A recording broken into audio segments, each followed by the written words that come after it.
Good to have you with us on a Deal Volkswagen Degenerate Friday. Jeff DeForest and Jersey Kyle Martinez, a.k.a. Moneyline Martinez.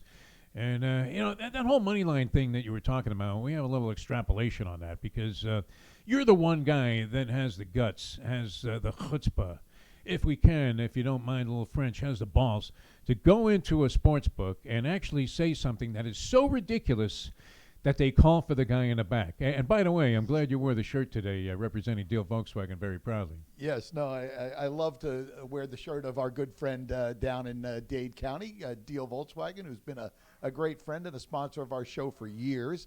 But what is that? You're fully vaccinated? Well, I mean, here's the thing. Everything on the set is for sale. That's the new standard on the show. So we're selling these T-shirts at $20 a pop. If you don't want to have to answer any questions, look, if Novak Djokovic had one of these shirts on, yes, he would be in the Australian Open getting ready to win his 21st Grand Slam and eclipsing the great Rafael Nadal and Roger Federer at odds of 1-2. But no, so it was probably about somewhere in late November, early December, that a series of moneyline wagers were made that brought into question whether or not there was Russian mob money involved. And you just happened to be the next guy up that went into the sports book. I don't know where it was. Was it the MGM Grand or some other sports book in Las Vegas? And you said, hey, I want the Jets on the money line. And they were facing impossible odds. They hadn't won a game in like 3 months.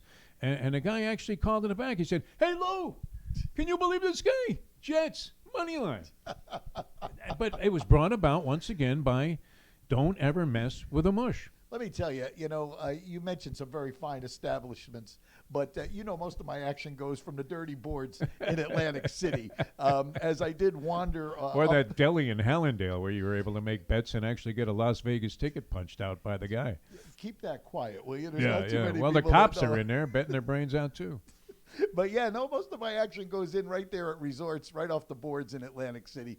And they were a little shocked that I decided to take the Jets against the Bengals that day. It was the Jets and the Bengals. The Bengals were red hot. Everybody had them as their Cinderella team to win the Super Bowl, which a lot of the wise guys and the so-called Sharpies are back on that bandwagon right now. So that is the ultimate kiss of death. They go down in flames this week.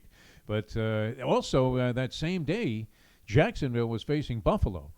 And there were actually people coming in there, and I don't know how good their English was, but they were able to get the interpretation from them as they were speaking in various dialects of Russian and Slovakian dialects.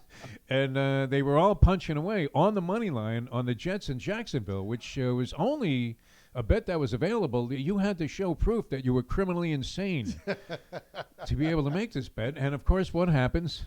The Jets beat Cincinnati like a drum, and Jacksonville pulls off one of the upsets of the great season that we had in the NFL this year by beating the Bills on the money line in a thriller in Manila at 9-6. Yes, no, it was a wild weekend for football. If I remember, there was a lot of upsets that weekend, but not such this weekend as the playoffs got going, and it looked like everything except for the face that Jerry Jones had up in the booth, which you love that face. I mean, that's one of your favorite. It's my favorite thing. I mean, it happens on TV when they're televising a game. I want to see the Cowboys games. I want to see them lose. And did you notice now they've gone to applying electrodes to Jerry Jones' head as he's trying to look on in anguish there and figure out any mathematical permutation that can put the Cowboys in the winner's circle. But they couldn't do it. And so we're on to the next round of playoffs here on our Deal Volkswagen Degenerate Friday.